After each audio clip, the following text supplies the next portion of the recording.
नमस्कार, मैं कमलेश कबीर आपका एक बार फिर स्वागत करता हूं इस नए एपिसोड में। आज के इस एपिसोड में हम एक बार फिर जो है अलग-अलग न्यूज़ एजेंसियों के सर्वे रिपोर्ट की बात करने वाले हैं, जो दिल्ली विधानसभा के ऊपर अपने तर्क जो है वो किस प्रकार से रखते हैं। अब इस वक्त सी वोटर भी अपना जो है वो सर्वे कर रहा है और बाकी जो एजेंसियां हैं वो भी अपना सर्वे कर रही है। अब जब सी वोटर के सर्वे पे हम नजर डालते हैं तो सी वोटर का सर्वे जो आंकड़े दिखा रहा है वो आंकड़े जिस तरीके से दिखा रहा है, क्योंकि सीधे तौर से इस बार इस चुनाव में हमने देखा है, चाहे वो लोकसभा के चुनाव में उलट हुआ हो, चाहे हरियाणा के विधानसभा चुनाव हो या महाराष्ट्र के विधानसभा चुनाव, सर्वे एजेंसियों को जो है वो मुंह खानी पड़ी। इस वजह से अब ये सीधे तौर से आंकड़ा देने से बच रहे हैं। तो इनका आंकड़े का जो तरीका है, इन्होंने अपना पैटर्न बदल दिया। अब ये बात करते हुए नजर आ रहे हैं महिलाओं की, बात करते हुए नजर आ रहे हैं पुरुषों की, ये बात कर रहे हैं ओबीसी की, दलित की, मुस्लिम वोटर की। तो अलग अलग तरीके से जो है वो आंकड़े निकाल रहे हैं। अब जब अलग अलग तरीके से आंकड़े आते हैं तो इनका सार जो है वो इनको भी पता है, लेकिन फिर भी ये बचने की कोशिश कर रहे हैं। जैसे कि मैंने यशवंत देशमुख का जो सर्वे था वो देखा, वो भी सीधे तौर से जो है वो कुछ भी कहने से बच रहे हैं। लेकिन अगर उनके आंकड़े को, सी वोटर के आंकड़ा अगर हम देखते हैं, उस पर बारीकी से गौर करते हैं, तो गौर करने वाली बात यह है कि पिछले 3 दिन से 4 दिन में बड़े तेजी से जो है वो आम आदमी पार्टी का ग्राफ नीचे गया है और भारतीय जनता पार्टी का ग्राफ ऊपर आया है। अब मैं ऐसा क्यों कह रहा हूं? क्योंकि इस बार की जिस तरीके से महाराष्ट्र और हरियाणा में, चाहे झारखंड हो या फिर मध्य प्रदेश, जीत और हार का जो है वो क्रेडिट हमेशा महिलाओं को दिया गया कि महिला वोटर जिस तरफ है वो पार्टी जो है वो आसानी से जीत जाती है। तो सी वोटर ने ठीक उसी तरीके का एक सर्वे दिया है और इस सर्वे में अगर देखें तो सी वोटर के पुरुष मतदाता ज्यादा है। तो पुरुष मतदाताओं में भारतीय जनता पार्टी और आम आदमी पार्टी के बीच में कोई डिफरेंस नहीं है, दोनों जो है वो एक ही जगह पे खड़ी है। तो क्या हम इसका मतलब ये मान ले कि पुरुष मतदाता जो है वो आधे आधे बटे हुए हैं? फिर दूसरी चीज, महिलाओं की अगर हम बात करते हैं तो महिलाओं का जो डेटा है, जो 15% तक जो है वो आम आदमी पार्टी को आगे दिखा रहा था, 12 से 15%, अब वो घटकर जो है वो पिछले 3 दिन में 6% के आसपास आ गया। मतलब भारतीय जनता पार्टी जो है वो 43% के आसपास ट्रेंड कर रही है और आम आदमी पार्टी 49% के आसपास ट्रेंड कर रही है।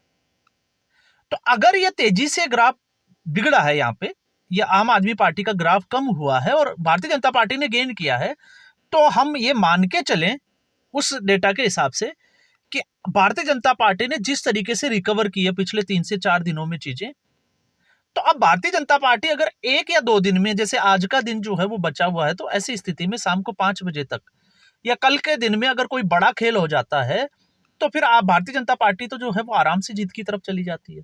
लेकिन फिर भी ये जीत का दावा करने से बच रहे हैं।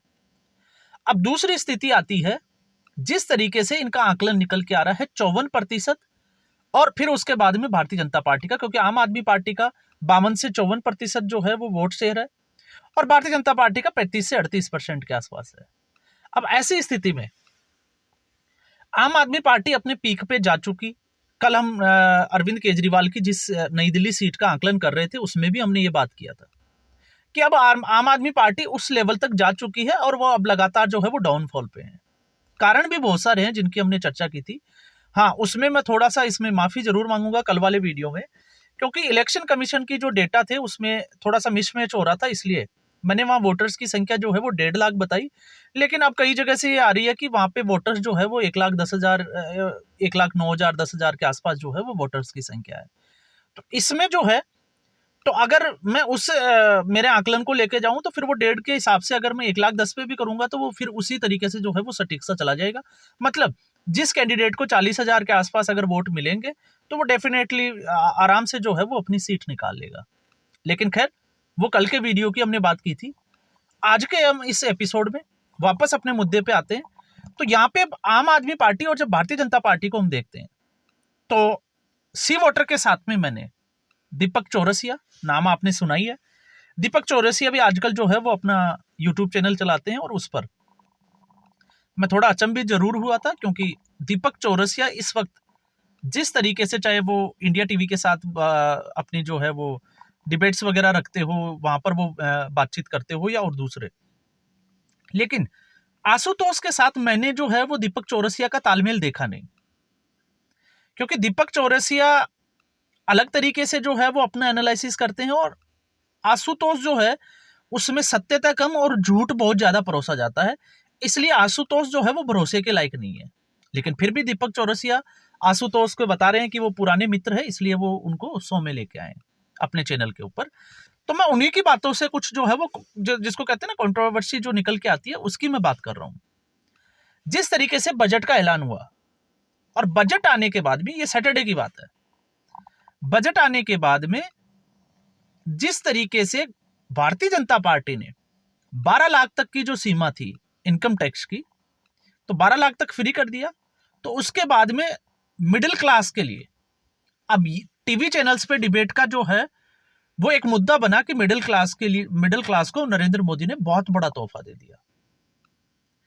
तो अब इनके आकलन की आप कंट्रोवर्सी देखोगे, कॉन्ट्रोडक्शन देखोगे, तो समझ में आएगा कि जब सी वोटर ये कह रहा है कि पुरुष वोटर जो है वो इक्वली है, महिला वोटर जो है उनका ग्राफ आम आदमी पार्टी का कम हुआ है, तो वो भारतीय जनता पार्टी के साथ जा रहे हैं। अब ऐसी स्थिति में जब ये लोग मिडिल क्लास का दावा करते हैं, तो इनका अभी तक का जो आकलन है वो ये कहता है कि मिडिल क्लास और दलित ये अरविंद केजरीवाल के साथ है। तो हम इनकी बात को एग्री कर जाते हैं। और जब बजट आया, तो भारतीय जनता पार्टी जब मिडिल क्लास के लिए बजट लेकर आई है, तो उसके बाद में अब इनका आकलन यह है कि भारतीय जनता पार्टी गेन कर रही है और आम आदमी पार्टी जो है वो कमजोर हुई है। लेकिन ये उसको नजरअंदाज कर रहे हैं कांग्रेस के मामले में, कि यहां पर कांग्रेस पार्टी जो है वो उसी 4-4.5% के आसपास रुकी हुई है। तो फिर यह आकलन जो है वो दोहरा आकलन हो जाता है। अगर अरविंद केजरीवाल इतने दिन तक मिडिल क्लास की राजनीति कर रहे थे, और भारतीय जनता पार्टी और नरेंद्र मोदी दबाव में थे, और उसके दबाव में आकर अगर भारतीय जनता पार्टी ने जो इनकम टैक्स की सीमा थी उसको 12 लाख कर दिया, तो ये आप ही लोगों का तर्क है कि फिर तो भारतीय जनता पार्टी ने मिडिल क्लास के लिए काम किया। तो अब आपका आकलन ये कैसे हो सकता है कि मिडिल क्लास का फायदा जो है वो भारतीय जनता पार्टी को नहीं होगा? जैसे कल मैंने नई दिल्ली विधानसभा सीट की बात की, तो नई दिल्ली विधानसभा सीट पे जिस तरीके से हम धोबी समाज की, क्योंकि धोबी कल्याण बोर्ड का जो है वो गठन किया अरविंद केजरीवाल ने, तो उसका फायदा जो है वो अरविंद केजरीवाल को साफ तौर से दिखाई दे रहा है। तो ऐसी स्थिति में वाल्मीकि समाज जो है, जिसके 20,000 वोटर है, धोबी समाज से ज्यादा है, तो वो भारतीय जनता पार्टी के साथ खड़ा है। तो फिर यहां पर भी आप अपने आकलन में जो है वो इस तरीके की गलती क्यों करते हैं? तो इससे साफ तौर से दिखाई देता है कि आप जो है वो दो तरफा आकलन करते हैं, क्योंकि कहीं ना कहीं आपके सीने के अंदर या हार्ट के अंदर जो है वो मोदी विरोध की जो, जिसको कहते हैं ना, कुंठा, वो दबी हुई है, और वो रह रहकर जो है वो इसी तरीके से बाहर आती है, और इसीलिए इन लोगों का आकलन जो है वो गलत दिशा में चला जाता है। भारतीय जनता पार्टी, ये लोग कह रहे हैं कि अरविंद केजरीवाल जो है वो एक एक कॉन्स्टिट्यूएंसी में 2-2, 3-3 बार जो है वो जा चुके हैं, वो सभाएं कर चुके हैं। तो फिर आप भारतीय जनता पार्टी को नजरअंदाज कैसे कर सकते हैं? क्योंकि भारतीय जनता पार्टी भी, आपने देखा, आरएसएस चुनावी मैदान में है, भारतीय जनता पार्टी के सांसदों को जो है वो स्पेशली बोला गया है, आम आदमी पार्टी के नेता जो है वो दिल्ली में रुके हुए हैं, तो उसको नजरअंदाज कैसे किया जा सकता है? मानते हैं मुद्दे जो है वो कई बार आपके चिपक जाते हैं, कई बार जो है वो आपके चिपक नहीं पाते हैं, तो उसमें जो है हम आरोप प्रत्यारोप देख सकते हैं। और जब इनकी क्रेडिबिलिटी की बात करते हैं, जैसे आशुतोष की हम बात कर रहे हैं जिसमें, तो आशुतोष की क्रेडिबिलिटी ये है कि आज ये व्यक्ति जो है वो अपने ट्विटर पे जवाहरलाल नेहरू के, क्योंकि अभी नेहरू फोबिया से ग्रसित है ये, और क्योंकि नेहरू को पढ़ा, तो नेहरू को पढ़ा, तो इसको नेहरू से ज्यादा और गांधी से ज्यादा जो है वो कोई महान व्यक्ति इस देश में दिखाई नहीं देता। तो फिर 2016 के इनके आप जो है वो ब्लॉग उठा के देखोगे, जब ये आम आदमी पार्टी में थे, और संदीप कुमार का जब सीडी का जो कांड हुआ था, सीडी सेक्स स्कैंडल में जो सीडी बाहर आई थी, उसके बाद में अगर आप इनका टीवी वो उठा के देखोगे, तो उनका ब्लॉग आपको देखने को मिलेगा कि जवाहरलाल नेहरू का बहुत औरतों के साथ नाम जुड़ा हुआ था, जिसमें से एक लेडी माउंटबेटन, एडविना जिसकी हम बात करते हैं, माउंटबेटन की पत्नी। और इसके अलावा सीधे तौर पे उन्होंने महात्मा गांधी के लिए कहा कि उनका सरला चौधरी के साथ क्या संबंध था, पूरी देश और दुनिया जानती थी। अब आप सोच के देखिए, जिक्र अटल बिहारी वाजपेयी का भी किया था, क्योंकि अगर आपको लगे कि मैं एक तरफा बात कर रहा हूं, अटल बिहारी वाजपेयी, लेकिन उस वक्त जवाहरलाल नेहरू को आप कटघरे में खड़े कर रहे हो क्योंकि आपकी राजनीतिक महत्वाकांक्षा अलग है। आप पत्रकार, आप ये कहते हो कि वो आप निष्पक्ष हो। तो निष्पक्ष पत्रकारिता का मतलब ये होता है कि आपको लगे, जैसे हम लोग कहते हैं कि भारतीय जनता पार्टी ने कहां कहां गलतियां की। मैं हर बार दोहराता हूं और इस बार तो मैं बड़ी मजबूती के साथ कह रहा हूं, क्योंकि जो भारतीय जनता पार्टी ने दूरगामी सोच के लिए या आगे की सोच कर ये सोचा कि कांग्रेस पार्टी के चुनावी मैदान में आने से और आम आदमी पार्टी के चुनावी मैदान में आने से मुस्लिम वोट जो है वो डिवाइड हो जाएगा, पोलराइज नहीं होगा, उसका ध्रुवीकरण नहीं होगा। लेकिन स्थिति आ गई, समय के साथ धीरे धीरे चुनाव आगे बढ़ा, आज वो पूरा चुनाव जो है वो पोलराइज हो गया। क्यों हो गया? क्योंकि कांग्रेस पार्टी उस मंशा से चुनाव ही नहीं लड़ी। 10 से 12 दिन वो गायब हुई और इतने में जो है वो एक बड़ा नैरेटिव सेट हो गया। तो मुस्लिम वोटर जो है वो आम आदमी पार्टी के साथ चला गया। डिवाइड होगा, कम होगा, जो होना चाहिए था उतना कांग्रेस पार्टी जो है वो गेन नहीं कर पाएगी। दूसरा, जिस तरीके से विपक्ष की गठबंधन जो इंडी गठबंधन है उसके सहयोगी जो पार्टियां हैं, उन्होंने अरविंद केजरीवाल के समर्थन में रैलियां की, तो उससे भी जो है वो एक साफ तौर से एक मैसेज देने की कोशिश की गई मुस्लिम मतदाताओं को स्पेशली, कि भारतीय जनता पार्टी को इस वक्त आम आदमी पार्टी ही हरा सकती है। तो मुकाबला भारतीय जनता पार्टी और आम आदमी पार्टी के बीच कर दिया। कांग्रेस को जो है वो साइड करने की कोशिश की, क्योंकि मुस्लिम मतदाताओं की सोच, और मैंने आपको बताया भी है, क्योंकि अगर आप ग्राउंड रिपोर्टिंग देखोगे तो आपको आइडिया लग जाएगा, मुस्लिम मतदाता ये कहता हुआ मिल जाएगा कि जब कांग्रेस पार्टी चुनाव ही नहीं लड़ रही तो हम हमारा वोट खराब क्यों करें। तो वोट कहां जाएगा? जो भारतीय जनता पार्टी को हरा सके। और ऐसी स्थिति में कौन है?